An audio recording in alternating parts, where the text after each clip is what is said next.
But he's also on record saying that he's not actually going to do anything to Jerome Powell and other stuff like that. So yes, it's very much. He's already done stuff to Jerome Powell. He said that he wasn't gonna fire Jerome Powell, I think, but he only did that. I think he only did that after he, like, there was literally like a draft, like a memo leaked or whatever, where he asked like other Republicans whether or not he should send it to like fire Powell. And he fired Lisa Cook. The reality with an unrealized gains tax, even if it's only on the richest people, disincentivizing investment, I think, is the worst thing you could do to help people who are lower in society, because economic development historically is the thing that has helped them the most. But the fact that tariffs tax intermediate goods, they tax that, machines coming into the U.S., right? That is also going to affect investment. That is going to affect the capital stock of our country. The uncertainty also is going to affect the decisions over how much to invest and such. Liking and subscribing helps me continue to produce content and is greatly appreciated. You can also make sure to catch these debates live, either here on YouTube or in the description. There are links to my Twitch, my Kick, and my Twitter. So yeah, hi, I'm Andrew Holmes. I'm a student at UC Berkeley, vice president of the Turning Point chapter here, and I consider myself a libertarian. So not exactly like a partisan, but very much like a conservative libertarian, I'd say. And yeah, basically just love politics, love debate. So yeah. Yeah. So I guess I think what you and Destiny Adamockler were initially talking about when I first saw you guys is the big thing was about essentially like Trump's tariffs versus like Kamala's unrealized gains tax, and I think there were some other economic issues you touched on. I guess there were two. It came down to was unrealized gains tax.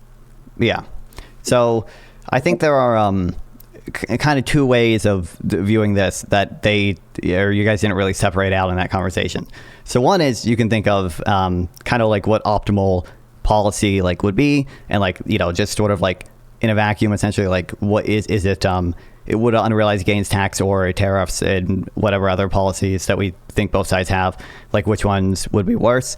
And then I think there's another way of viewing it, which I think is the one that matters for how you vote, which is sort of the expected value of your vote, where you're weighing sort of how bad the policy would be versus how likely it is to happen. So I think when you're voting, you should be weighing, like even if you think unrealized gains tax would be worse than tariffs, you should also be weighing the fact that Trump is way more likely to do tariffs than Kamala would ever be to do a unrealized gains tax. Now, the flip side of that also is if Harris did get an unrealized gains tax, it would probably stick around for longer if it had to go through Congress. But I guess, does that make sense to you? And do you generally think that you should be voting kind of based on the expected value there? Yes and no.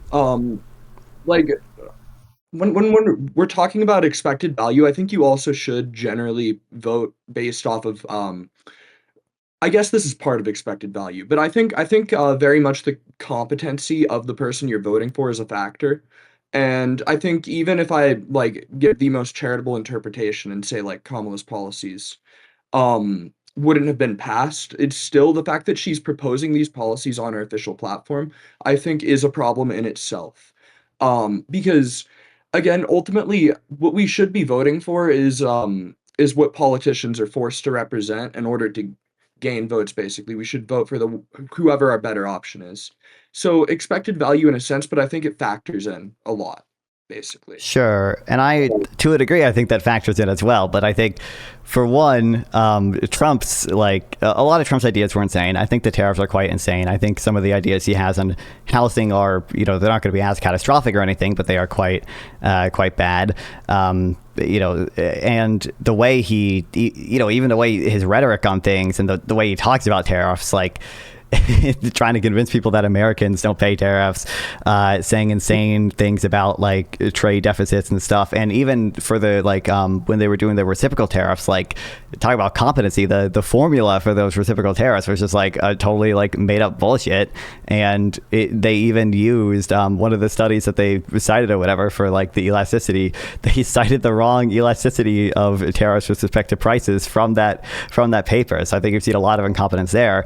And another thing I think you should consider with regards to, it is related to competence, but it's also the sort of any issues that we might have with like rent seeking or like corruption. I think, you know, with the tariffs and with many of Trump's actions generally, you see Trump take the opportunity and businesses take the opportunity to try to get, you know, exemptions for only their products or whatever, or, you know, they try to grant Trump something in return for some exemptions on favorable rules or contracts or whatever. That's something I don't think you would see with the unrealized gains tax. And I think also just in a vacuum, there's probably I think an unrealized gains tax would be net bad, but I think there's almost certainly a stronger case for unrealized gains tax of the type Harris was proposing than the tariffs that Trump has been proposing and doing.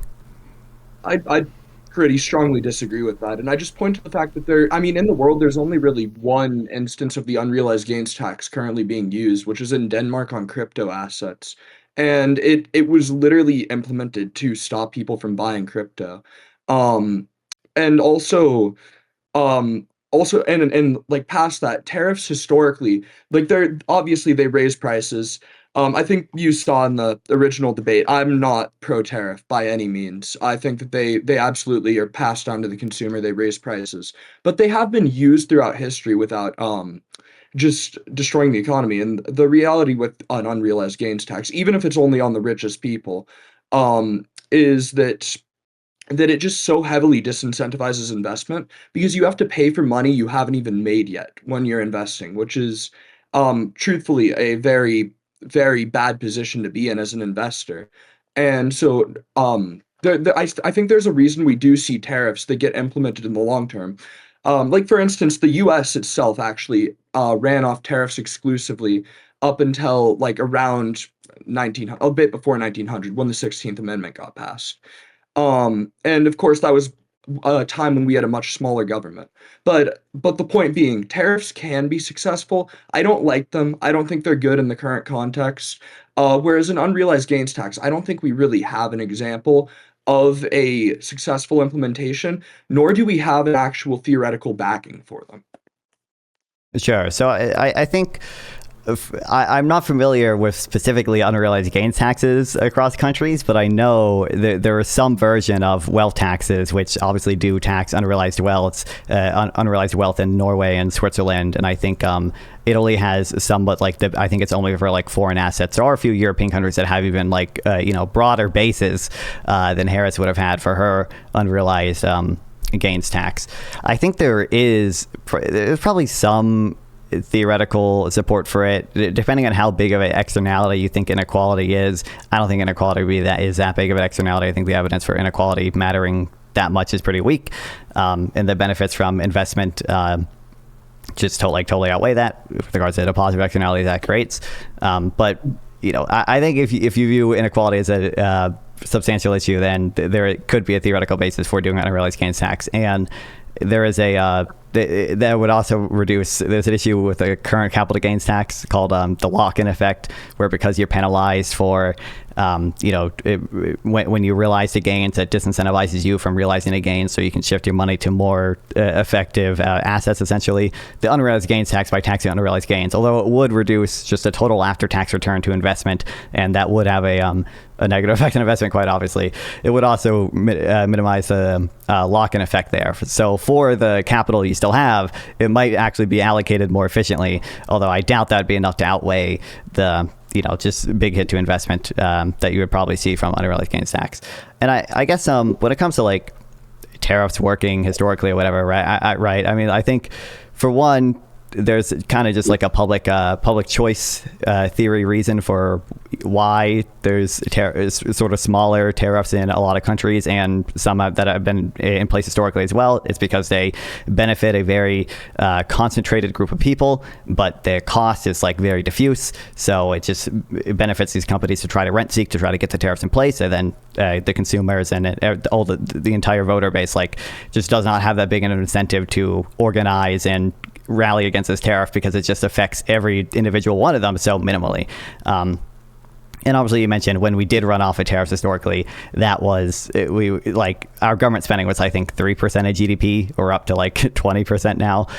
If you include state governments, we're at like 30%. So obviously, I don't think that type of stuff could work today. And really, that's to say nothing of the like when we say tariffs are working, I think you can use tariffs to raise revenue. You can use tariffs to incentivize domestic production.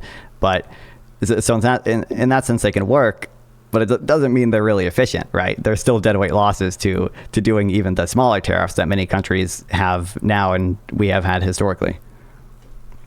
Yeah. So first, I kind of want to address the inequality as an externality, because I actually think even if you do accept inequality as an externality, the basically disincentivizing investment, I think, is the worst thing you could do to help people who are lower in society, because economic development historically is the thing that has helped them the most. I mean, we see this with the quality of living just in the US throughout the 250 years of its existence, has like exponentially risen. Nowadays, most people live a better quality of life than the wealthiest did back in 1776. And so I actually think even if I did accept inequality as an externality, I think that disincentivizing investment would be a not a very good idea for that. And then on the effectiveness of the tariffs, when I'm talking about them being effective, I don't mean they actually like are good. I don't like tariffs again. What I'm saying is they're not like completely destructive to the economy, the same way I think an unrealized gains tax absolutely would be. Because again, they do raise prices, but in all practicality, it is basically just a sales tax to an extent. I mean, that's like an oversimplification, but like in all practicality, and yeah, I agree. Like it does not help domestic production. I'd agree with that too. It's just, again, I don't think they're as destructive as an unrealized gains tax would be by any means. Sure. So some of it's going to come back to the expected value point. Then I would separate out like, I think if we were to do like an unrealized gains tax for 30 years, that would probably be worse than having tariffs for 30 years. But I also think like you should, we're not talking about like tariffs in any like, well, we've had higher average effective tariff rates historically before, but like, we're not talking about the type of tariffs that we had, 50 years ago, or like slightly higher tariffs. We're talking about like blanket 10% on everything, plus an added 60% on China, plus an added, 20% on the EU. I think that's been negotiated down by now, but like all of these like quite high tariff rates, and also on, intermediate goods, right? They're not just placed on final goods. I think, a consumption tax, a sales tax is like generally pretty efficient in terms of taxation. But when you place, tariffs on intermediate goods, inputs that company use to make other goods, that gets you closer to something like a corporate tax. That's something that is not particularly efficient, right? You're not even helping domestic producers with a tariff at that point. You're punishing both producers and consumers. You're just shifting supply to the left. And I think also with the way they have been implemented, the uncertainty effects from the tariffs have been pretty bad as well. Just the uncertainty has probably reduced investment to some degree, has probably slowed consumer spending to some degree, at least relative to the counterfactual. And I don't think it would have the same type of effects with a unrealized gains tax. You would have like some stuff as it like worked its way through Congress. You would probably see rich people start trying to shift assets or hide assets into other things or whatever. But I don't think the sort of uncertainty effects there would be nearly as big as what we're seeing with the tariffs, or the rent-seeking effects as well. Okay, so just to make sure I have it clear, you're saying that the effects of basically the uncertainty and then the rent seeking with just the increased prices and whatnot, coming from the tariffs, you'd say is like what you'd expect that to be more detrimental than like an unrealized gains tax would be. No, not exactly. So, first of all, when I say rent seeking, I mean like the sort of what we've seen with like Nvidia offering Trump certain things and like saying, oh, we'll pay this like 15% tax on our revenue when we export to China if you like get rid of these export controls. The type of lobbying that we saw even in Trump's first term for certain companies to get exemptions to the steel tariffs. That's what I mean by rent seeking. But I'm sort of agnostic on the question as to like, if we just had like X policy with regards to tariffs, like 10% universal tariffs versus like an unrealized gains tax on, I forget the details of Complex Plan, but I think it was like people over $100 million a year or whatever get like a 3% unrealized gains tax every year. Like, you know, it would depend. I don't know. I don't know for sure which would be like a total and net bad, but I think my point would be generally one, the sort of expected value of voting for Trump is worse, considering he like for sure was going to do the tariffs, right? And that's obviously been revealed. It's not clear that Harris would have ever gotten what she wanted with the unrealized gains tax. In fact, she kind of stopped talking about some of her more left-wing policies like the price controls and unrealized gains tax as much later on, because a lot of people got mad at her, and to some extent really so. But yeah. So that's number one. And then number two would be, I think, there are other things that Trump do that with regards to the economy that I think you should also consider, that we can get into more later. But like, the stuff with the Federal Reserve, I think it's a pretty low chance that Trump will actually end up like significantly altering Fed independence in any way. But because like, diminishing Fed independence to a meaningful degree is like quite a horrible thing. The sort of expected value calculation there, like even if he only has a 5% chance of doing it, it's still going to be like hugely negative. The certain cuts to welfare that the big beautiful bill and stuff has, I don't like as well. So okay. And I would say just real quick that you saying like, oh, we have this evidence from tariffs historically, I'm saying like that's not quite analogous to what we're seeing now, because if you go back far enough, we did. But in no modern time have we had the type of high tariffs that we have had now, especially with the constantly changing rates and uncertainty and such. But yeah, go ahead. Yeah, so first off, in terms of the expected value calculation, first off, it was a 25% unrealized gains tax, which is pretty drastic. Like that is going to heavily, heavily disincentivize investment. So, and I mean, investment's not something you're going to immediately see the effects from it in the short run, but there's very much like bad, like longer run effects. Even I'd say like a few years down the line, you'd see those sorts of effects. For like a year or two, you might not notice anything crazy, but ultimately it will have effects in the long run. And so tariffs, I think Trump's tariff or like with his tariffs actually, um, first off, I think the problems we see with them are much of a more short run thing. The Supreme Court struck them down, which I think was good. And so again, they're very much they seem to be a very much temporary bargaining tool kind of thing. And yes, in terms of the historicity and like that not being analogous, um, I don't fully think it matters for my point here. My point is just that it would not destroy the economy in the same way. Or in the way that I think just disincentivizing investment. Further actually on expected value with Kamala, I'd add I think her economic policies were truthfully like kind of incoherent. The unrealized gains tax was one thing. She also wanted to increase the capital gains tax, further disincentivize investment. And then she also wanted to give 25K indiscriminate first time homebuyer grants, which would just raise housing prices by laws of supply and demand. And we've seen that happen in the U.S. and states before that have done a first-time homebuyer grant. And then she also wanted to give child tax credits, which she labeled as tax cuts, which is pretty disingenuous because that's actually just relabeling more welfare, because she said she would pay for the tax cuts by taxing the rich, which I also don't think she would have been able to get the amount of money from taxing the rich to pay for those child tax credits. But I digress on that.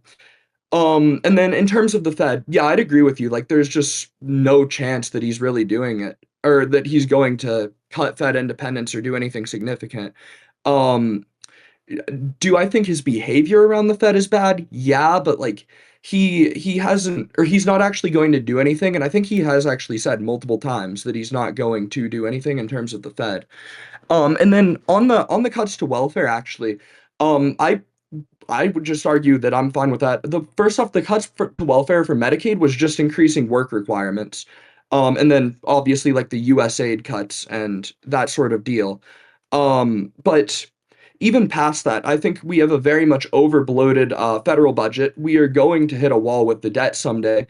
And literally the only way we will be able to cut it is cutting welfare. I don't think he has cut it enough. The reality is what we're doing right now is we're stealing the well or economic well-being of future generations to help people currently. And I'd also argue we're not even really helping them because the reality is welfare incentivizes people not to move up because they actively get assistance when they are not making more money. And when they make more money, they lose that assistance. So it creates this inverse incentive against basically bettering their position. So yeah, that's all I Sure. say.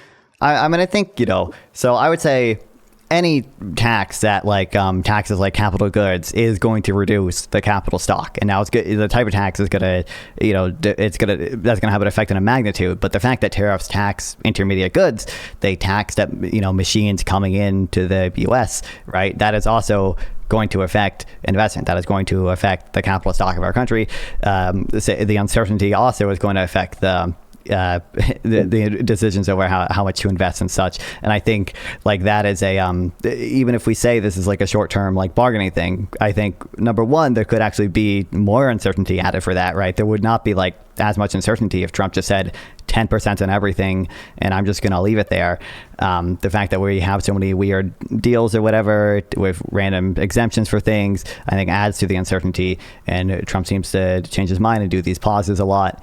And most of these deals, well, not most of them, basically all of these deals, number one, many of them are obviously phase one non-binding agreements or whatever that are interim, and we'll see how far they actually get. But all the ones that are either in that stage or have gotten a little bit further still keep up tariffs on our side. Like we made a deal with Vietnam and the UK, but we still have 10% tariffs on all and most of the products coming from there. And those are still things that are going to hurt US consumers, and to the degree that they're intermediate goods, US producers as well.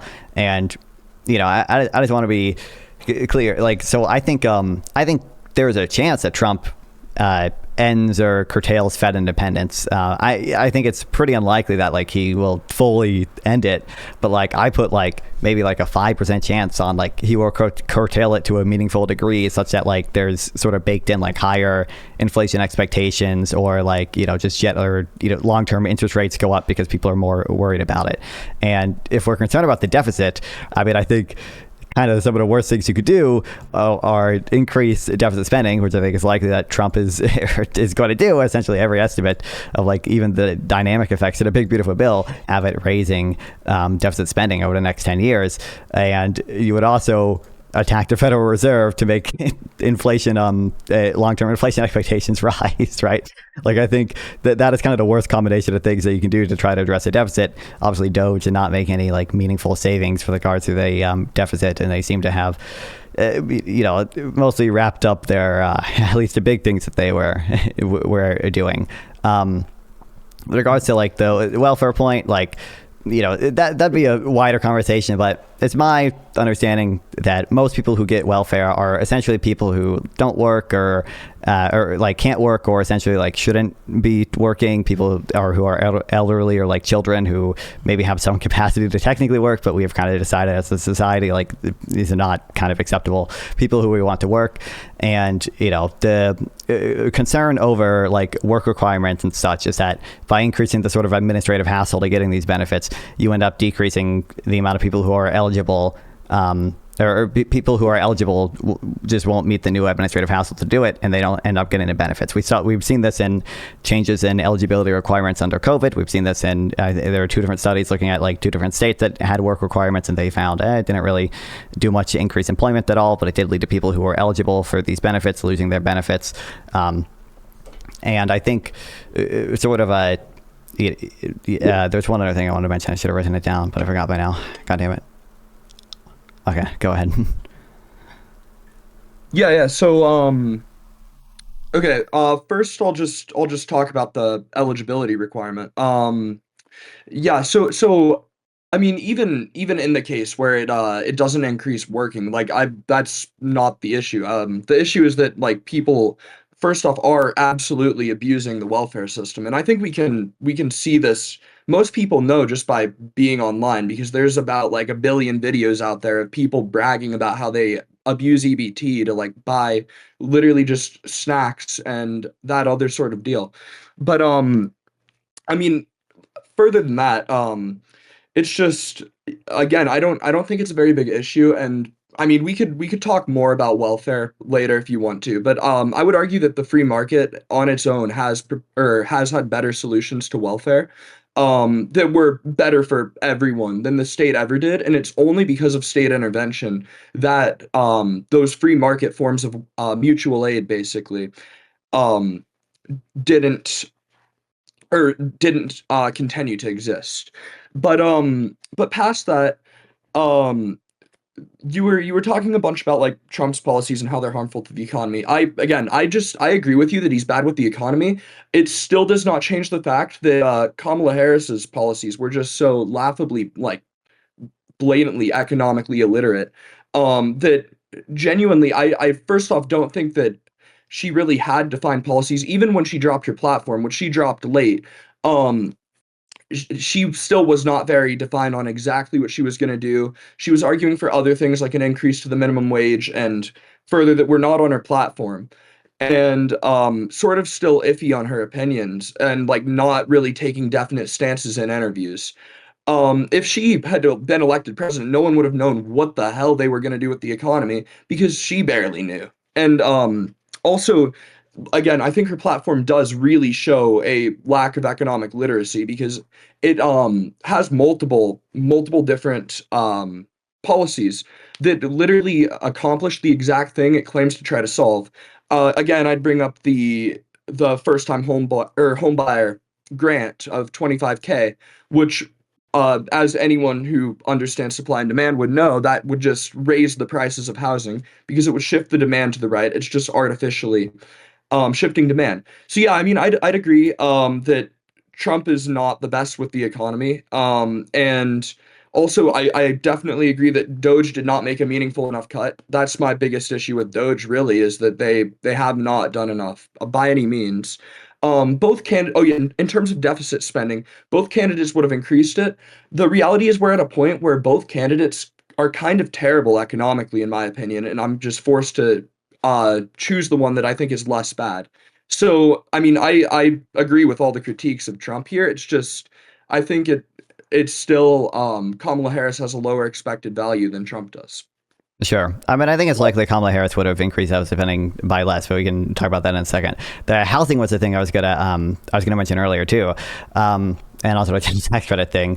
For one, I think it's not really that misleading to frame the child tax credit as a tax credit. Like that's how we sort of administer a lot of welfare adjacent benefits in the U.S. We have the earned income tax credit. We have the child tax credit. These things are tax credits, even if they can lead to like I know part of the child tax credit at least is refundable. So like even if you don't pay taxes, like you can get a check even if so it's not a tax credit in the same sense that it just reduces your taxable income because it actually gives you money.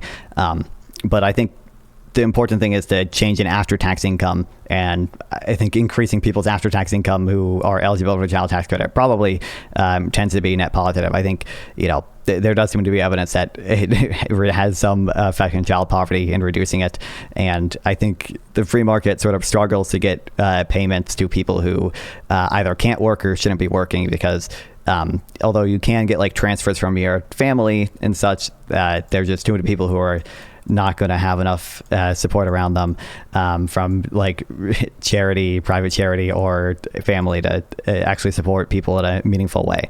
But with regard to the housing point, I agree the tax credit for first-time home buyers would have raised prices. I don't know how big nationally, but for one, just to continue talking about Harris, she also had a tax credit for selling homes, and a part of the plan was to sort of reallocate homes from boomers who should arguably be downsizing but aren't because they just have so much wealth tied up in their home that they want to hold on to sort of reallocate from those to younger people. And you accomplish that supposedly by giving people a tax credit for selling homes and giving people a tax credit for buying homes. Now, in fairness, the tax credit for buying a home for the first time was bigger than the one for selling the home. But she also wanted to, build 3 million new homes. And now I think it's unlikely that she would have actually gotten all 3 million new homes actually built. But she did have like some more specific plans to sort of get rid of some environmental reviews for stuff and to sort of reform the way that grants are given to different communities. I forget the exact details of it, but under Trump, we've seen.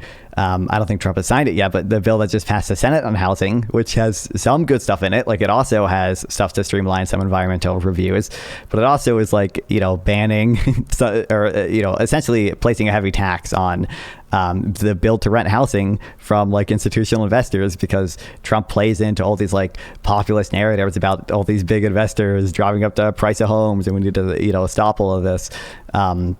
Trump signed an executive order, trying to limit the amount to which institutional investors could own homes. But the new bill that he's almost certainly going to pass is going to like force people who build homes that then rent them out to sell them after 7 years, and that's probably going to heavily diminish the extent to which that industry, the build-to-rent industry, is actually exist. And when it comes to like the eligibility changes and stuff, like stopping fraud, I mean, the point of these changes is normally framed as, and like you can find stuff from J.D. Vance and like Mike Johnson and Trump to some extent too, saying as much. Like, this is meant to stop the people who are on Medicaid and don't work but are young, healthy men or whatever who should be getting a job. That's just like not, it doesn't sound like the type of fraud that you were referring to there. And I would expect by increasing the administrative burden, it probably technically has some result on decreasing fraud, but only because it, also kicks off a lot of people who are otherwise eligible for Medicaid and Medicare. Okay, so first thing was or I want to respond to is that you said the free market can't really get support out to people who can't work. I would just disagree with that from a historical standpoint.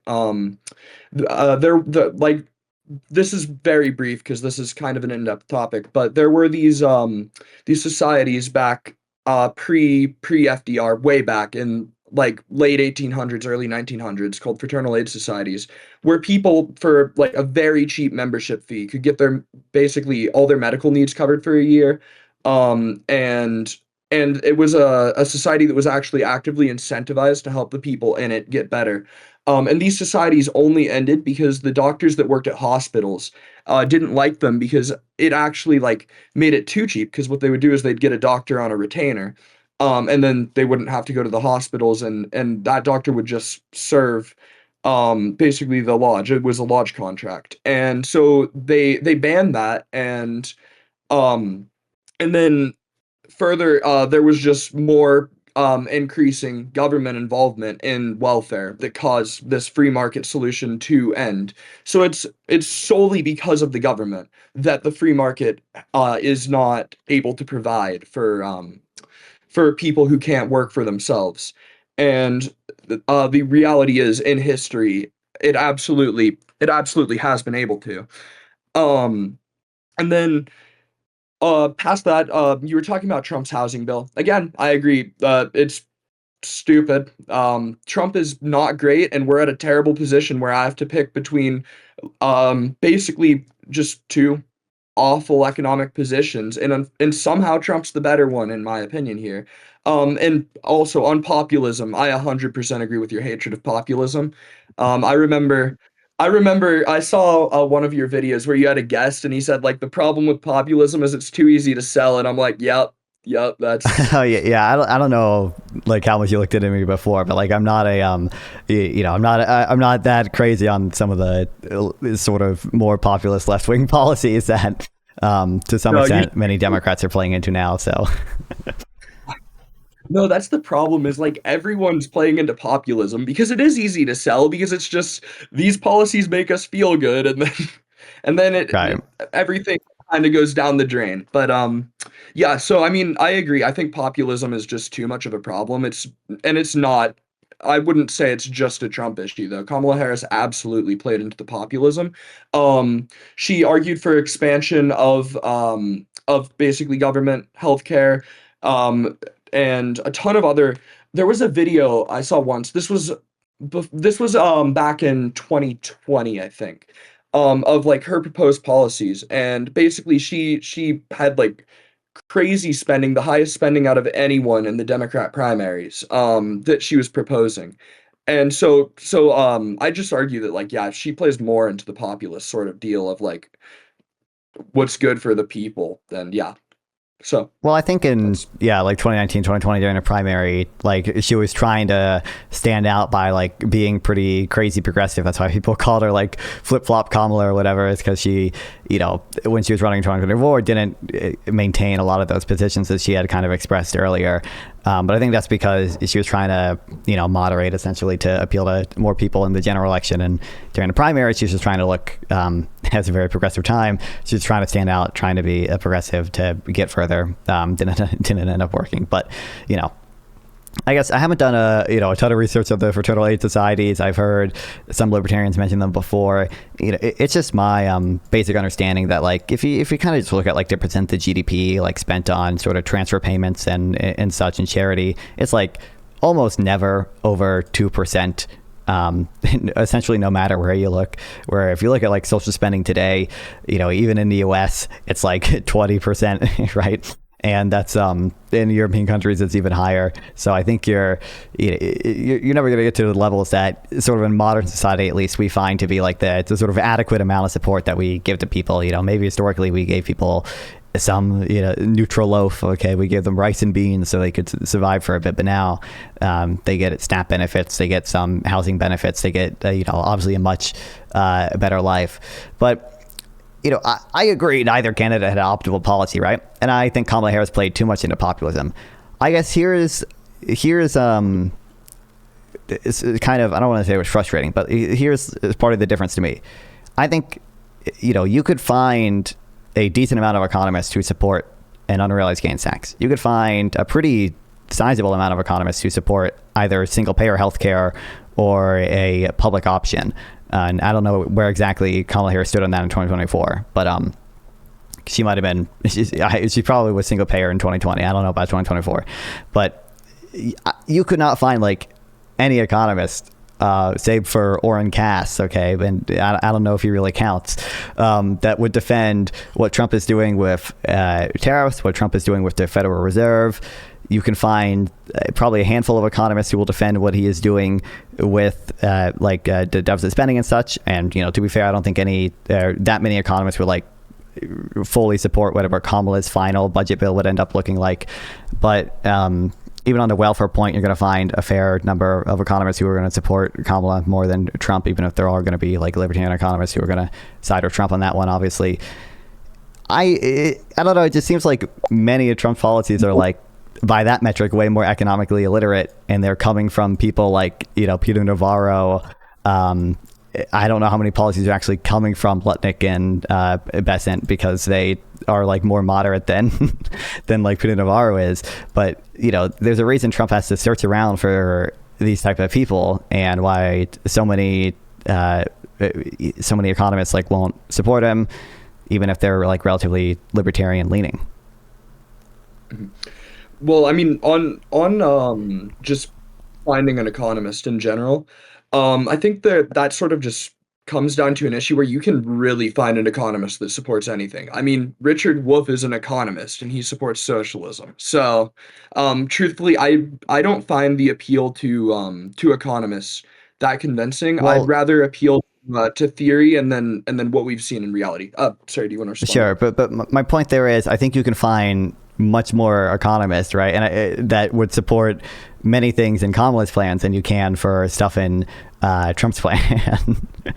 But like that's my point there. If we're trying to talk about like who is economically illiterate or whatever, probably the person who, if you poll economists on their support of tariffs, no one would agree with Trump's position there. Not that many would agree with Trump's position on the Fed independence. Maybe some people do. And with regards to like the welfare cuts and the big beautiful bill and the deficit spending, I think he would still be probably underwater there with regards to the approval of economists, but it would be much closer. I think it's fair to say that person's probably more economically illiterate than whatever Harris is doing. And just to clarify, the point about like searching for like Trump has to find people who are like very willing to kind of suck up to him. I don't think like every president to some degree is going to try to pick people who agree with them, but I don't think Kamala Harris has to do that same type of thing. There's plenty of people who already are somewhat aligned with her. I don't necessarily think that means anything about the actual validity of the policies. Because again, like we can appeal to the economists, the experts, whatever. But that ultimately just comes down to what I think is sort of fallacious reasoning. Because the reality is like what I want to look at is what the effects of the actual policies would have been. And I don't necessarily care about what people's opinions are. I've when there's like very clear theoretical reasoning and data to show that the policy she would have done would have caused a lot of issues. First off, I mean, like she had several policies that were inherently inflationary just in the platform. Like again, the we've talked about it quite a bit, but the down payment grant. Past that though, she also had praised Biden era policies that very much caused a ton of inflation, like the Inflation Reduction Act, which is one of the worst named acts I think that has ever been passed. I mean, I don't And think the Inflation Reduction Act caused so much inflation. I think the American Rescue Plan caused some amount, but rescue plan definitely caused more. I was about to mention that one too. Because actually one of it's interesting because one of the things Destiny was talking about was how the advisors would have told her no, but there actually was an advisor that said don't go through with the American Rescue Plan, and they didn't listen. So, um, yeah, regardless, I mean, the Inflation Reduction Act was a ton of subsidies, which are going to inflate costs. That's just kind of how subsidies work. Um, but well, but yeah, they're not I mean, inflate costs for who? They should reduce costs to consumers. They might reduce, like, depending on the effect they have in deficit spending, they could increase cost elsewhere. Like they could be inflationary on net, but they're going to probably decrease the cost of whatever you're subsidizing.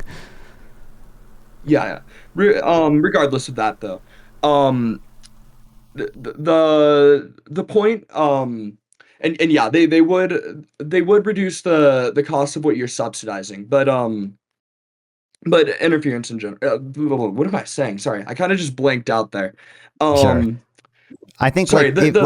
if you did like a subsidy for like solar panels would become cheaper. But if you were deficit spending to do that, you might see like a broader inflationary impact.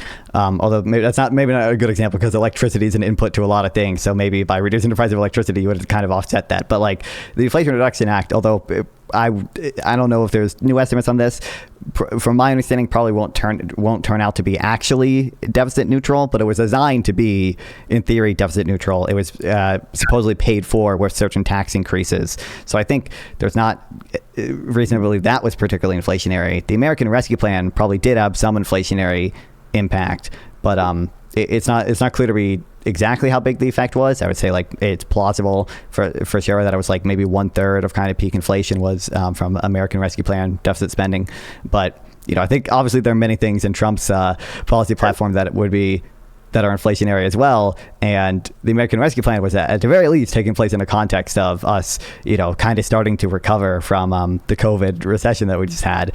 Trump is doing a lot of the things that are inflationary, attacking the Federal Reserve, the tariffs to the extent they are, depending on what definition of inflation you use, to deficit spending. All those things are inflationary, and it's just like I don't think the circumstances justify it in the same way they could plausibly justify many of the American rescue plans. Yeah. Regardless, I don't want to get caught up in the particulars of Biden era policies. Yeah. I think um, American Rescue Plan, I would agree, caused most of the inflation that came from the policies. But regardless, the point being, like Kamala's policies in themselves were far more inflationary and also just disincentivized investment, which would have caused a lot of long run harm to the economy. Well, so what And were the inflationary policies of Kamala Harris were the tax credit for buying homes, right? yeah, And what else? The child tax credit, just circulating okay. more money. That's going to cause inflation.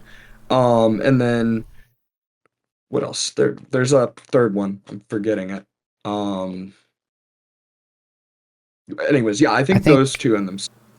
I mean, it's not clear to me that I don't know how big the net effect of the housing tax credit would be if she did get some, at least to some degree. She also accomplished her goal of building new homes, and the tax credit for selling homes would presumably help offset to some extent the fact that more people are going to be buying them, that you're also going to have more people selling, and hopefully more people like more boomers downsizing from their empty nest homes into more reasonable smaller homes or apartments.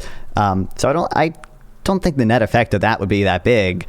I don't know how big exactly, but I also think it probably increases home prices to, for example, deport many of the workers who work in construction and to put tariffs on the lumber and the steel and all the inputs used to build houses. So it's not clear to me that even on housing that would Harris's policy there with regards to raising prices would be any worse than Trump's policy, and the new banning the or taxing essentially the build to rent stuff.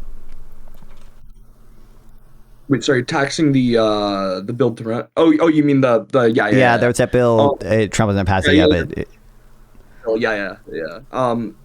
No, so the first thing I'd say is like I don't think that's the one we should really focus on because I think the most detrimental one was just like the child tax credit because it was I think like up to like 6K a person. It would have been um 1.5 trillion or something like that, just an extra money circulating. That would have been insanely inflationary. And yeah, in terms of the actual like how much the the down payment grant would have increased. I saw a study somewhere that said like 4%. So it's not like I mean that's significant, right? But like that's not crazy crazy. I think like crazy Mhm. would have been the child tax credit that just circulated trillions in extra money. Yeah, I think it was up to $6,000, but I'm not sure the exact cost because you had to be below like a certain income threshold. I think for 6,000, I think you probably had to have more than one kid. But I'm really not. Are you saying it's 1.5 trillion over the next 10 years? I would assume. Um, I believe so. I want to say I'm not sure. I don't remember the exact figure that, but yeah, it was something like that. Yeah. Yeah, I mean, I think obviously the inflationary impact of that would depend on, what the Federal Reserve's response was and if she was going to pay for it with other types of tax increases, which at least she had some plans to, even if many of the tax increases were also not optimal at the very least. But it seems unlikely to me that would be like substantially inflationary. I think it would be to some extent because it is probably the case that whoever you're giving a child tax credit to have a higher marginal propensity to consume and buy stuff than whatever the government was going to do with the money. I think that's plausible. I don't think the effect would be particularly big, especially given presumably the offsetting the Federal Reserve would do in that case. I think that would which is another. I mean, I think Trump by doing sort of stagflationary policies like the tariffs and adding the uncertainty around the tariffs and increasing deficit spending, I think he's putting the Fed in a much harder position to sort of, and also to some extent the, oil prices that I think have come down a bit by now, but that the war of strikes in Iran are causing, that dealing with that is a much bigger issue for the Fed than dealing with like just a sort of more standard tax cut that the child tax credit has. And I do also, I would I would just ask, like, do you think, is it conceivable to you that the child tax credit expansion could have like a effective reducing child poverty or just a sort of well-being of lower income households? Could that affect, at least in theory, do you like ever offset the inflationary impact you think it's going to have? I mean, wait, you're asking if like the reduction of poverty could offset the inflationary impact? Sorry. Yeah, like if it was going to cause like, let's just say 0.5%, that's probably a lot, but add an inflation every year, but it also, like, let's just say reduce child poverty from 10% or whatever it is to 5%. Like, would that trade-off, do you think, would be worth it? Or is there any point at which the trade-off would be worth it? Any point at like which the trade-off is worth it with the reduction? So what I'd say is like this just more goes to like what my actual economic views are.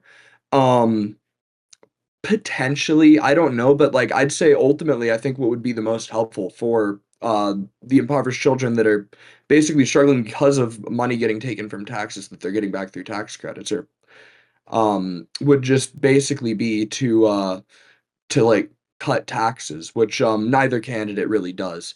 So that gets to another issue, but I still do think it's inherently inflationary, and inflation, regardless of whether or not that's what we're talking about here, it was the biggest issue at the time of the election. And then further, that's also those two policies would cause very much short run inflation that would last if they maintained. But the disincentivization of investment would have caused basically long run price increases from the supply curve or from the supply shifting left. And so even then, even if that is worth it, I still think that the disincentive towards investment ultimately it does cause too big of an issue. Sure. I'm trying to find just the estimate of how much their talent tax credit was going to cost. I think it's, I believe you were uh, right about 1.5 trillion over 10 years, I if would I imagine it remember. have to be over 10 years. Because I think if you like look at her whole plan or whatever, it was like 2 trillion or something over 10 years for the entire plan, including both the tax increases and the 2 trillion added to deficit, including both the tax increases and the new welfare and tax credits and stuff, the new spending. Yeah, it's 1.5 trillion over the next 10 years if for the child tax credit and for the expanded, what does ARPA stand for again? The American Rescue Plan. Oh, it's some of the tax credits from the American Rescue Plan permanently extend the earned income tax credit expansion. So that's combined the child tax credit and the earned income tax credit. But I mean, that's fine. Like that's not a negligible amount of money by any degree. But I would not expect that to have like a substantial degree to which it increased inflation. And it's my understanding. I wish I had like better causal evidence on hand for this. I think I have some cited in a blog post like forever ago, but it's my understanding it did have a substantial impact on child poverty. Now, like child poverty, I think fell. It was like cut in half during the COVID time. Not all of that is going to be due to the child tax credit. It's going to be due to other, things that happened during COVID. So you'd have to do more work to sort of address the causality of it. But I guess it would be, I think it's reasonable to say the effects of it would be substantial with regards to reducing child poverty. It's not clear to me the effects would be substantial with regards to increasing the deficit. And I think ultimately Trump is increasing deficit probably by more than Kamala would have for kind of worse reasons. For a lot of the, he's cutting welfare to a lot of people. We're reducing taxes that are, in my view, not optimal for sure, like corporate taxes and taxes on capital gains, but also probably on net progressive, and probably not like that harmful compared to some alternative taxes, compared to like unrealized gains taxes even. and compared to tariffs as well. And we're also increasing, or even just increasing the pressure on our Federal Reserve or whatever, is probably going to raise inflation expectations, probably going to raise long-term interest rates. And in fact, I think any of the sort of positive growth effects that the Big Beautiful Bill could have by cutting those taxes that I, again, think aren't necessarily optimal is probably going to be roughly offset by the sort of increase in interest rates from the increasing deficit itself, and also from the pressure on our Federal Reserve. There are estimates you can find from a few different people trying to estimate the growth effects of a Big Beautiful Bill. They all say essentially the same thing. It probably is net positive, considering even the increase in deficit that's going to raise interest rates. But it's very low. It's like 0.4% GDP over the next 10 years. And, we just got another bad like GDP print today. And I think those are plausibly related to the deportations, the tariffs, the uncertainty, many of those things. Okay. Yeah, I think this is honestly an instance where we're just going to disagree on the effects of Kamala's policies. Because I do genuinely think that we're kind of skipping over, first off, the unrealized gains tax and capital gains tax increases. Which again, that would cause crazy harm to just the investment and the supply side of everything. But yeah, I mean, I disagree with I think this is an instance where like really the disagreement comes down to what we think would have happened, which is I don't think something we can necessarily prove to each other. So Right. Well, I would just ask, like, what is your, so I don't have like many things for this stuff on hand, but like I've read, keep up with a lot of people on Substack. I've read their arguments. It is my understanding from their works, and I could dig through my notes and find some of the study. In fact, I found like two of them that I could use, but I don't really want to. I don't know the full details of them or anything because it's been a while. Both of which say town tax credit had a substantial effect in reducing child poverty. And then like I'm sort of aware of like broadly, like there's one study that I remember looking at what they estimate the effects of the American Rescue Plan's contribution to inflation would be. And the way they did it is by using like sort of high frequency data from private banks that they have on like inflation expectations, and they tracked it during like the Georgia runoff election, because if I think Ossoff was the person running at the time. I think if Ossoff won that runoff election, it was much more likely the American Rescue Plan was going to pass, and therefore the inflation expectations would go up, and the market expectation of inflation expectations they assumed to be broadly accurate. They looked at historical data that said it's actually slightly underestimated in the past. So that found like roughly a third of the of inflation was due to the American Rescue Plan, and that was a lot more spending than, and also during a time where we had even larger like supply shock issues as well, obviously. And that led to like a decent amount of inflation, but not like a crazy, insane, catastrophic amount. So I would think the child tax credit would have significantly smaller effects than that, and would probably not increase inflation that meaningfully. That'd be my basis for that. I don't know. I would just ask kind of broadly what your basis is for your arguments. Not that I don't think you have them, or not that I expect you to have things in hand, but I'm just. Yeah. I mean, the basis for the argument is pretty simply that like inflation was the biggest issue at the time of the election, and so I think having inflationary policies on the platform, which already came out late, and this is just what was on the platform. Again, like she was saying a lot of things she backed off from by the time of the platform, and then like you said, I think she backed off from even some of the things on her platform in her talking.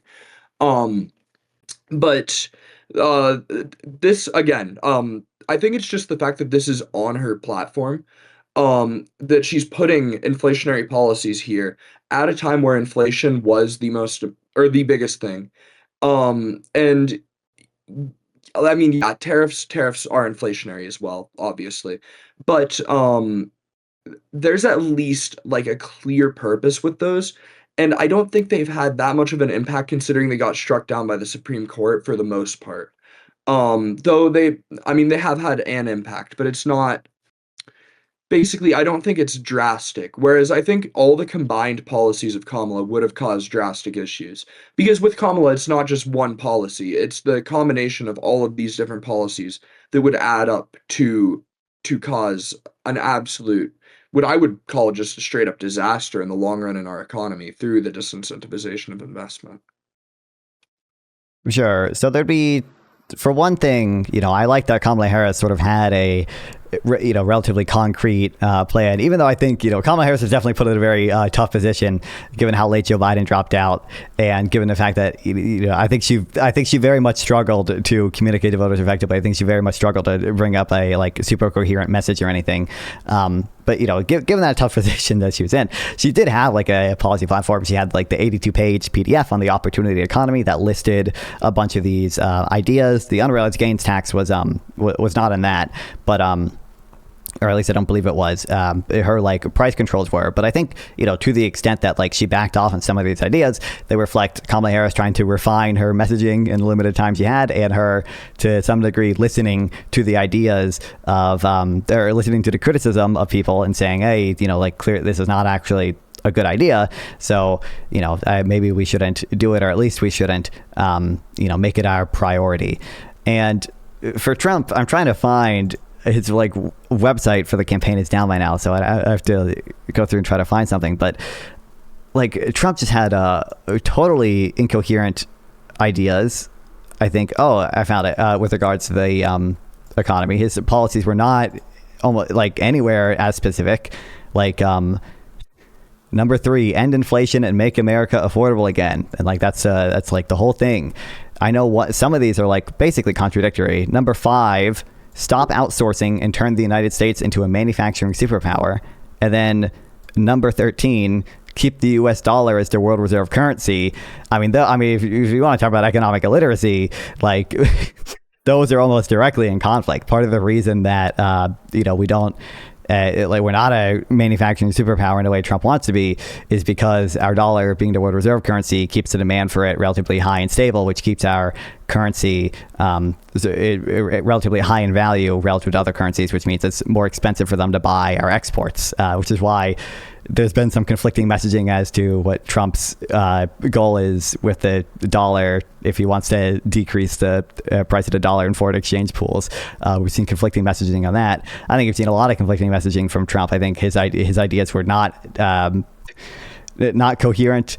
Many of them were sold using populist rhetoric that was also not coherent. And I definitely see things I don't like in Kamala, but I think they are, one, representative of the position she was put in, and two, even then, just are not nearly as bad in the same way. Yeah. So, first on, you said you like that Kamala had a concrete plan. I actually just think that sort of is not what she had.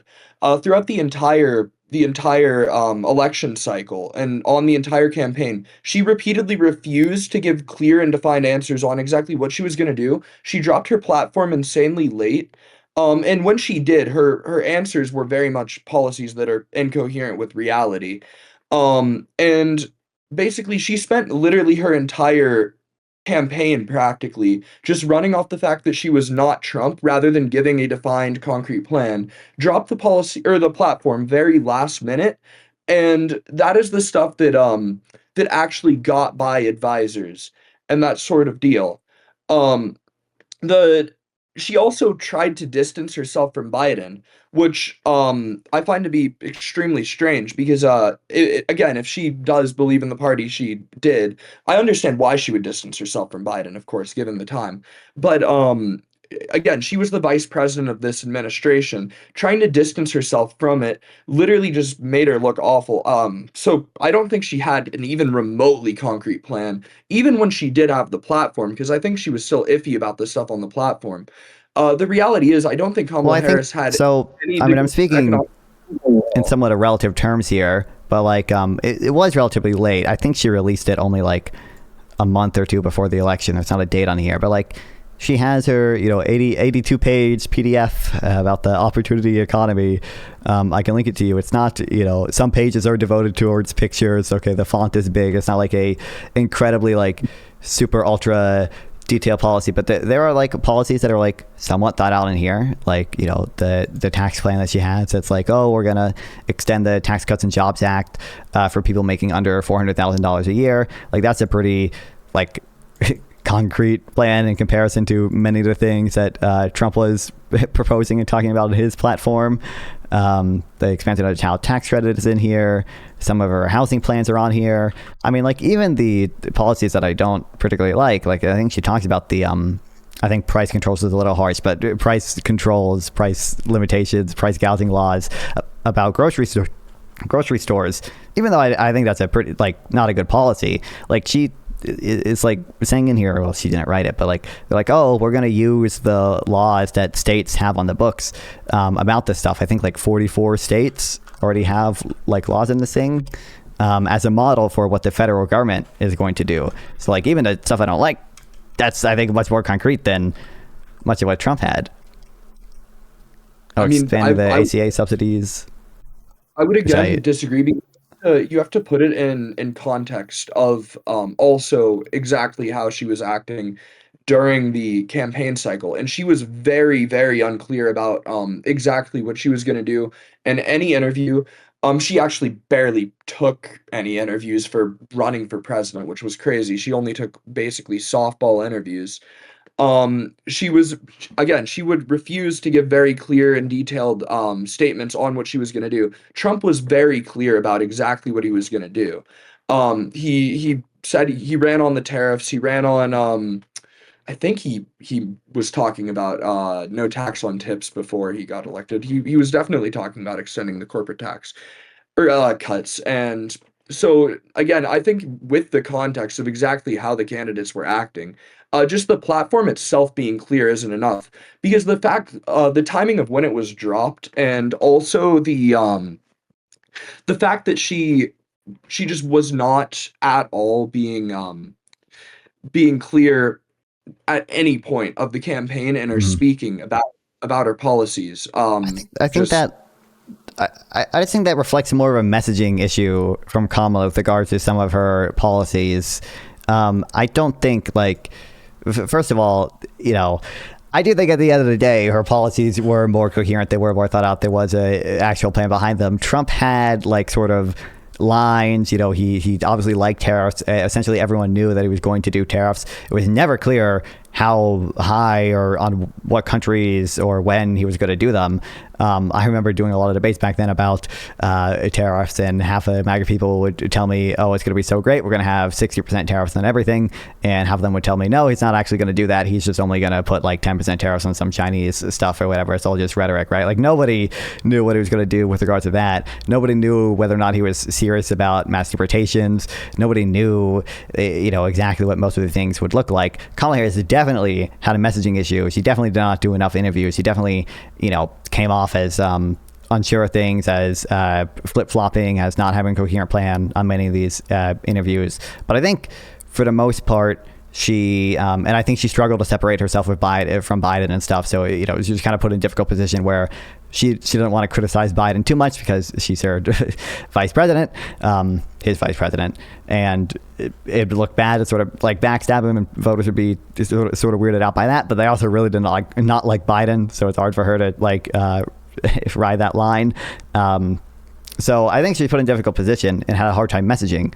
But just at the end of the day, there were more concrete ideas behind it. She had people at least knew for the policy she laid out roughly what they were going to look like, right? I'm going to make groceries affordable by putting laws into place that many of these states already have. This is my model, right? I'm going to extend ACA subsidies. She did draw a lot of analogies to either Biden, I don't know if she ever mentioned Biden specifically, but Biden administration policies with regards to certain benefits like the ACA subsidies with regards to a child tax credit, right?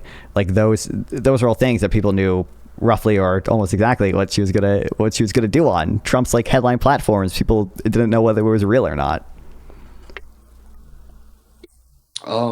Yeah, so I think that messaging issue is an issue in clarity itself, and it absolutely stemmed from her lack of knowledge about what she was going to do. I don't think it's ever in our interest to vote someone into presidency who does not personally have an understanding of what they're going to do with their platform, at least to some degree. And so I think the flip-floppiness and her constantly touting different ideas and the late platform, all of that messaging issue is an issue with her. Because again, Do you she think any of like Trump's messaging issues with regards to like constantly saying eccentric things with regards to no one knowing whether or not he's trolling, like any of that, for one, just reflects a personal misunderstanding of things? I don't know if Trump knows how trade deficits work. Like, I honestly don't know what Trump knows about trade deficits. I honestly don't. And also just reflects, I think, more broadly, his kind of poor character, I would say. So again, I'd agree on Trump's character. I really don't care to defend him at this point. I did on Jubilee, which was a mistake. That was like honestly the biggest debate mistake I've ever made because like I don't care about his character. I think he's like awful in my opinion. With like his rhetoric and stuff. But and yeah, I don't think either candidate was very economically coherent. The thing I'm baffled by is how incoherent Kamala was. Um, Again, if this is like the real problem is just the fact that she genuinely did not know what she was doing. She didn't understand the impact of any of her policies. She flipped on the issues constantly. She put out the platform late. And I, then even when she went and sort of softened off of certain points of the platform during the thing. I don't think that reflects a development. I think that reflects uncertainty, which is not something we'd want in the leader of the biggest country in the world, or of the most I, powerful country in the world. I think like So there are like kind of places where I can agree with a much more narrow version of what you're saying, but just like overall, I think we just had like much more coherent plans from Kamala, even with just just the tariffs again. No one knew whether he was really going to do them or how big they would really be. There's still a ton of uncertainty around that. People like even the messaging on them currently and in the lead up to during the campaign, like it was contradictory. He said we're going to have manufacturing again. We were going to raise a bunch of revenue, and we were going to. There's one other thing I forget by now, but like those two things are obviously in kind of contradiction to each other. To the extent people are buying domestic goods, you're not going to have as much revenue. To the extent where you're getting revenues because people are still buying foreign products. There's a third thing I forgot that was also in contradiction with both of those things. But like, so the messaging there was not even coherent. And then part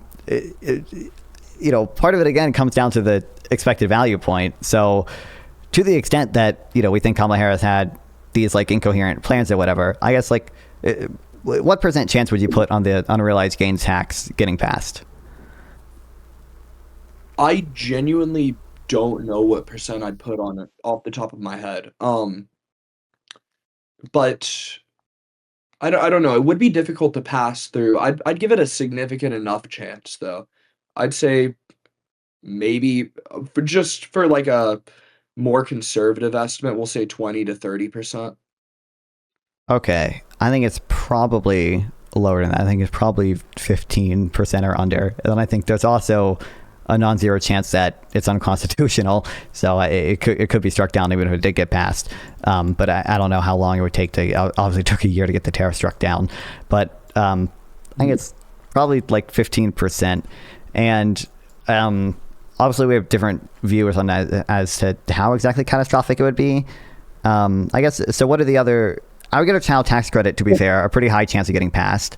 What are the other Kamala policies we really don't like, and what are the like percentage that we get them done? Yeah, capital gains tax increase. That one I'd give a pretty high chance. Then there was of course the first time home buyer. That one I'd give a chance. There's also policies that she talked about a ton that weren't on the platform, like increasing the minimum wage, which I think would be disastrous for the job market. That one I would have actually given a pretty decent chance that she ended up doing at some point.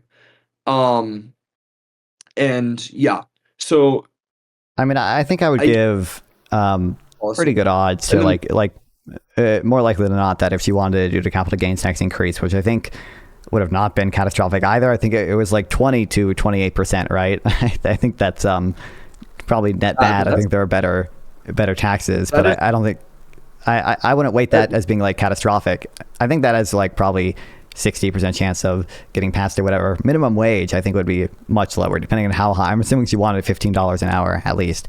I would assume there'd be enough Democratic senators even that would be opposed to that would have a hard time getting passed, but maybe I'm mistaken in that.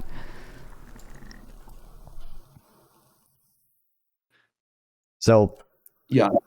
Anyways, but how regardless, bad, yeah, like, so how bad do you think it would be? So roughly, I don't know how I even want you to quantify this, but like, how bad do you think tariffs are / have been for the U.S. economy?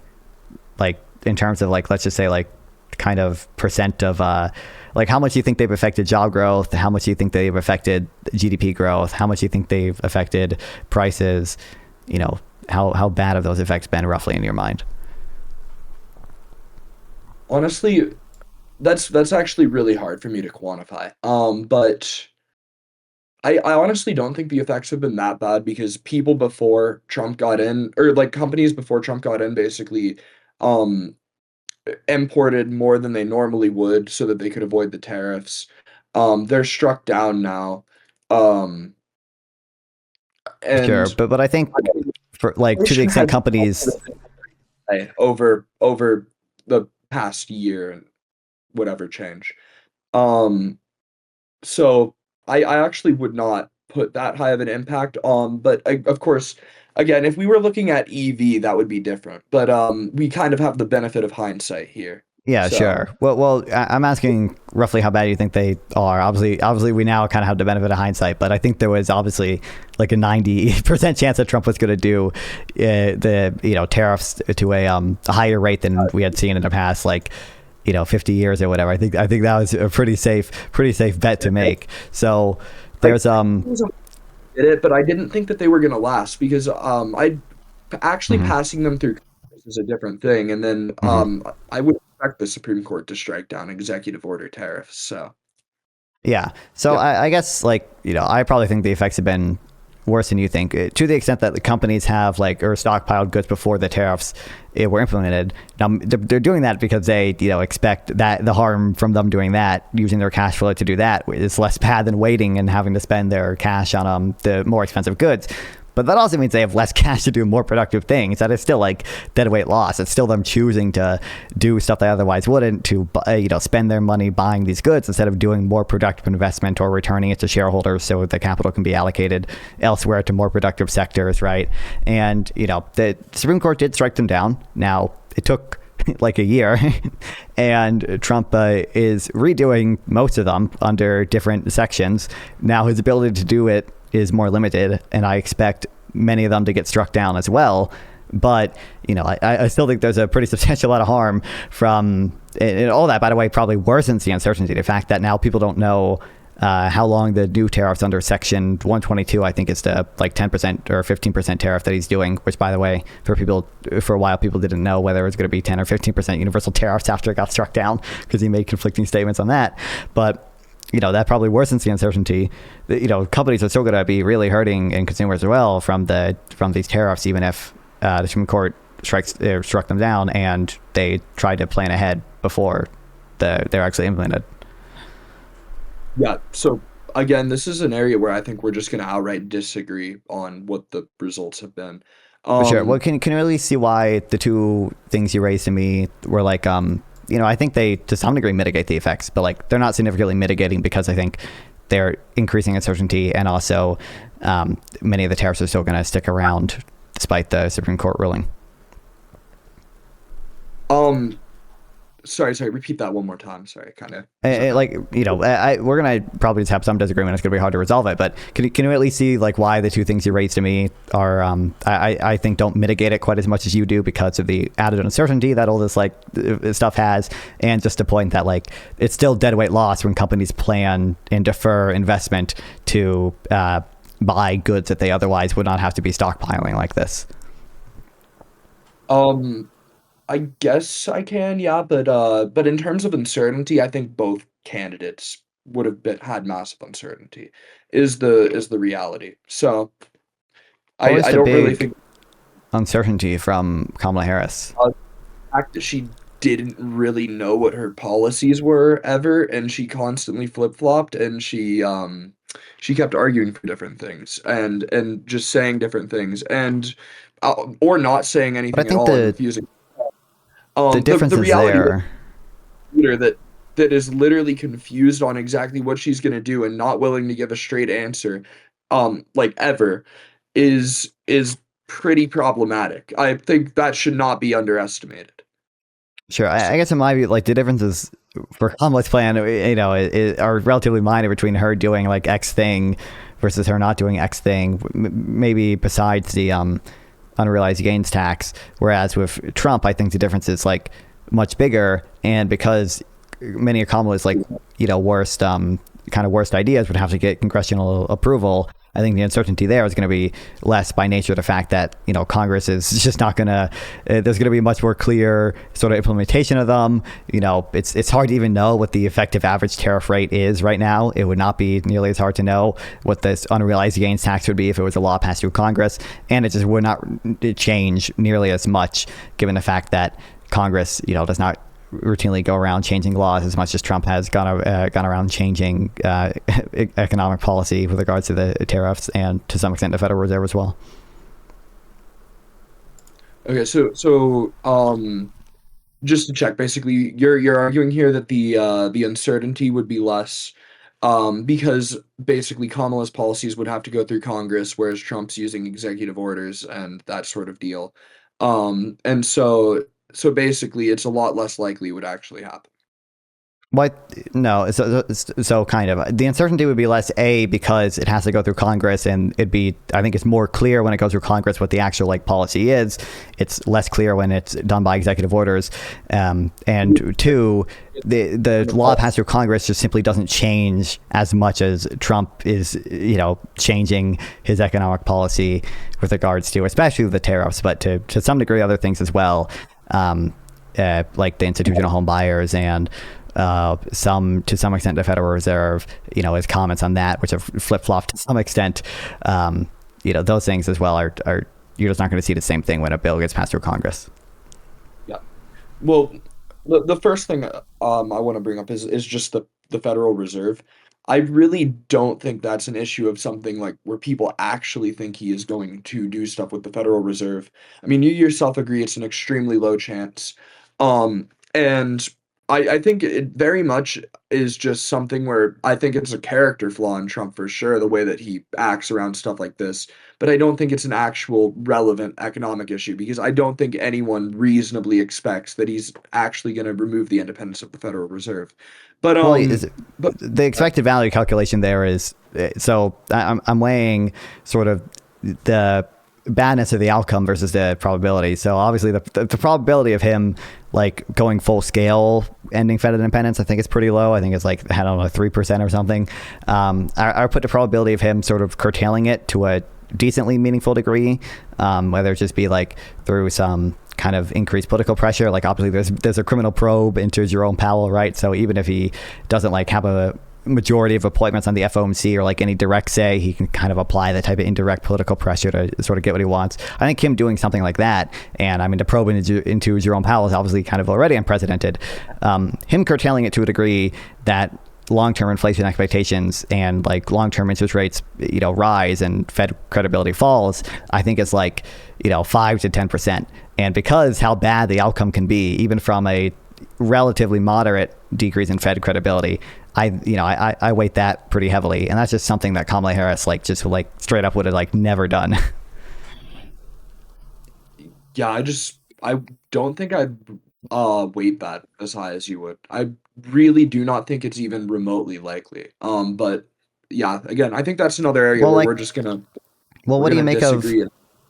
the fact that Trump essentially is the only president to, at least in the way he has, like openly criticize the Fed chair, as flagrantly, as like aggressively. I'm sure other presidents have made comments at times. The fact like Jerome Powell was like gone on record saying like Trump like personally called him many times and that like Biden never did. The fact that Jerome Powell is now under criminal investigation when that is like totally unprecedented. The fact that like Trump put Stephen Myron like as a temporary appointment on the FOMC when Stephen Myron like didn't even give up his old position at the CEA to do so. That's also like pretty unprecedented. Like that is all those things point to. I mean, he's literally gone on record saying, the president should have some say in interest rate decisions. Like all the things to me point to the fact that like there is at least some part of him that does want to end Fed independence. First off, on him saying that like presidents should have some say in interest rates. I think that one is pretty clearly an instance where he's being hyperbolistic, as per usual, which again, it's a character flaw, certainly. But he's also on record saying that he's not actually going to do anything to Jerome Powell, and other stuff like that. So yes, it's But very much a thing he's where already done stuff to Jerome Powell. He said that he no, I wasn't mean, going to fire Jerome like Powell, I think, but he only did he that. wouldn't fire. I think he only did that after there was literally like a draft, like a memo leaked or whatever, where he asked like other Republicans whether or not he should send it to like fire Powell. And he fired Lisa Cook, or attempted to. That's a Supreme Court case now. She's still working there because of the temporary restraining order or whatever, but attempted to fire Lisa Cook, who's an FOMC member. Yeah. Well, I'm not too familiar with that. But yeah, I mean, regardless, I don't put it at a very high chance either way. And I think that by far the unrealized gains tax still trumps it to me because, Would pun outweigh intended, Fed but, losing credibility, really? hmm? Do you think that would outweigh? Do you think that would outweigh the sort of like maximalist Fed losing credibility case? Like if Trump like did have some like actual significant say in what interest rates would be, the unrealized gains tax would still trump that. Yeah, okay, so in like a hypothetical world where Trump did have a control or some degree of control over the interest rates, do I think that it would outweigh the catastrophe there? Yeah, like a significant, let's say a pretty significant degree. Like maybe not necessarily like absolutely whatever he says goes, but like he will get what he wants most of the time with regards to interest rates and the other decisions the Federal Reserve makes with regards to they do certain types of banking like regulation and the reserve ratio and such. Yeah. How like compared to the the heavy disincentivization of investment, if Kamala's policies were to pass, like how many times worse do you think that would be? In the maximalist case, I think it would be like it's hard to quantify exactly, but I think it would be. Yeah. It also depends on because I think you're going to hamper the Fed's ability to respond to recessions effectively. So it'll also depend on whether or not like there is a recession that's created not through like that happens that the Fed is hampered in responding to. But I think it would probably be, especially over the longer run. I don't know, like maybe 1.5 times worse. Yeah. If it's 1.5 times, then yeah, I'd certainly still argue that like Kamala's capital gains and unrealized gains taxes were far more likely to be implemented. So I still think Well, it would outweigh there's other things also I'm waiting, and I think maybe I'm like it depends over how long a time period I'm looking at again because I think it's pretty unlikely this would happen, but like I think the Fed policy was like to an extent responsible for both like the Great Depression and the Great Recession. So I think like you could see a repeat of some type of Great Recession scenario, and I think that'd be probably quite a bit worse than more accurately, you probably wouldn't have. I think the Fed was too reserved post 2008, so I think you'd probably see the opposite where they were more expansionary because that's more in the interest of politicians. But like I think you would see pretty bad effects if there was a recession of the type of 2008. I'd say we're more likely to see more inflation ultimately than we are with recession if Trump were to have control. But yeah, regardless, I actually think the Fed responding to recessions is just something they're not good at historically, which ironically is a big part of the reason why they exist. But yeah, they cut the money supply before the Great Depression and the 2008 recession. Like you said, I'm pretty sure it's happened other times as well, but like those are the two big ones everyone knows. Yeah. And so ultimately, I don't think the Fed's a very effective tool at stopping recession, is what I would argue. Um, But yeah, Well, certainly so it'd probably be less effective if it was subject to more political control. um, I think it would become more inflationary, for sure, because I think it would be inherent. more inflationary too. Yeah. Yeah, because of course, I think that's just natural, right? Like people like getting stuff, so politicians do their funny little populist thing where they give out all the free candy, and then everyone takes their share, and then it causes inflation. And so yeah, Sure. um, Yeah. Well, we've spoken for almost 90 minutes now. I do want to ask, because you spoke a little bit on Jubilee, I wanted to at least touch on immigration to some extent. I know I forget even exactly yeah, what you said there, but I think I guess I'll ask, like, what's your view of Trump's immigration policy related to economics? But I'd also be curious what you think of certain um, like actions with ICE and the sort of I would say due process concerns that we might have there. yeah. So yeah, my view isn't like just simply like I think it's good or bad. It's a little more nuanced than that. So ultimately, I'm actually somewhat.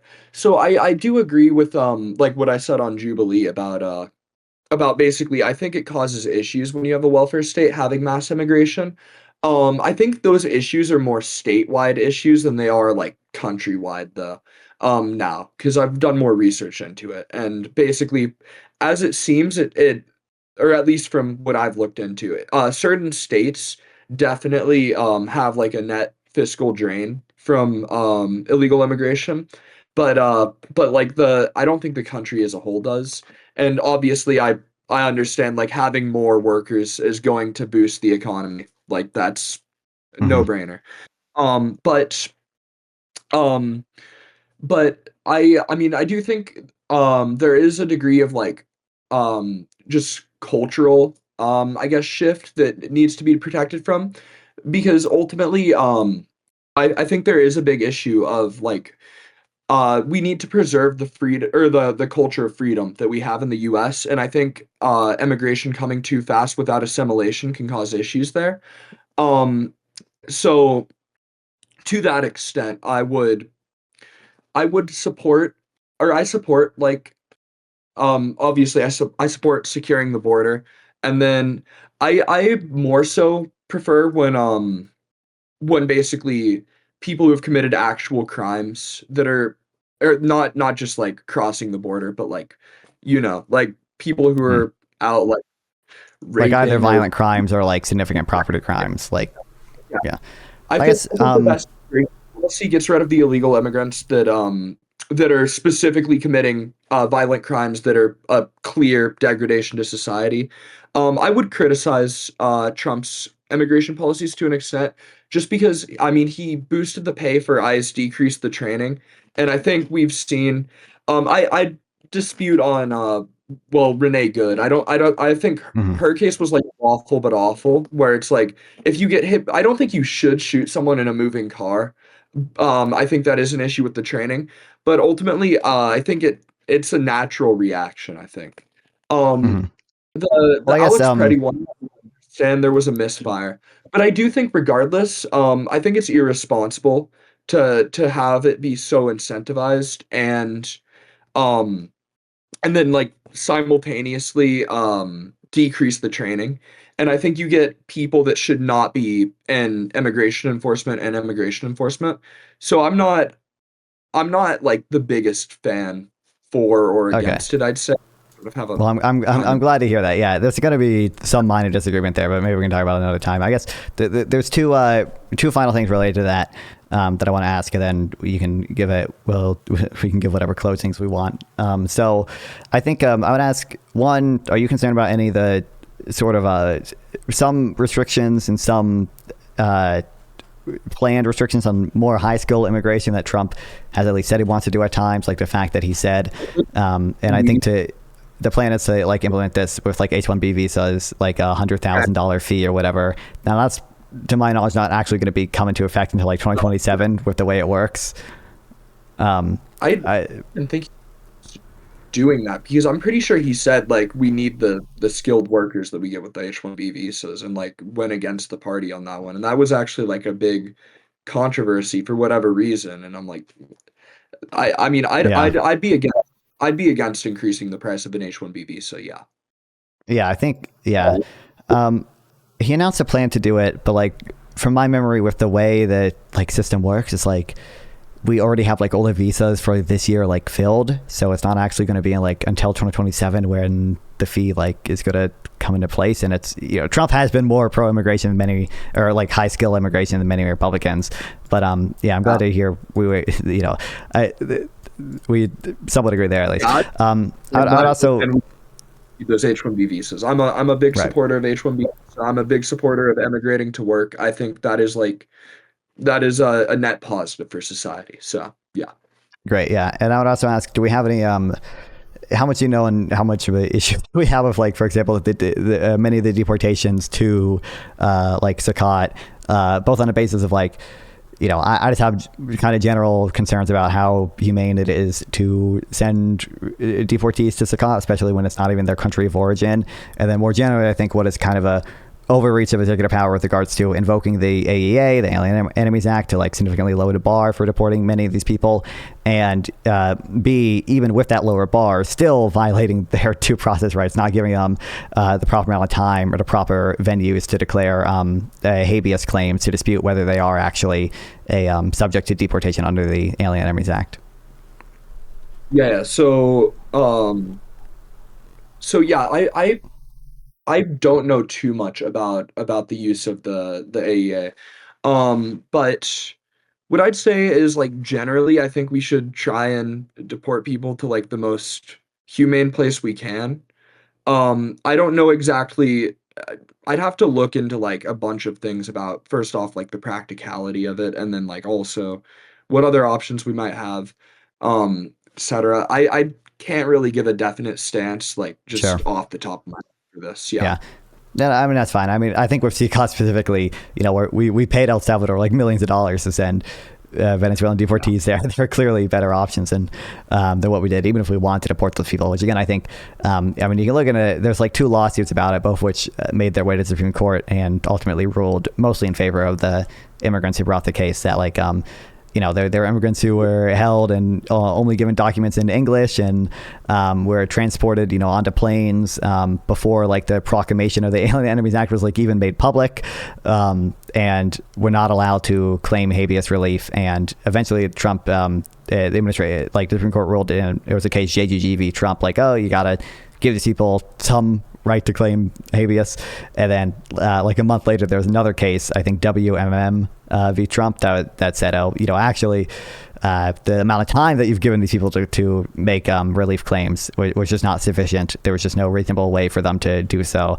And thankfully by now, the deportees of CECOT have been, they've all been returned, but I think we wasted a bunch of money for nothing there. But yeah, no, I mean, I enjoyed the conversation. If any closing thoughts you have, and anything else anything you want to say or shout out, I know you don't have much. You should do so now.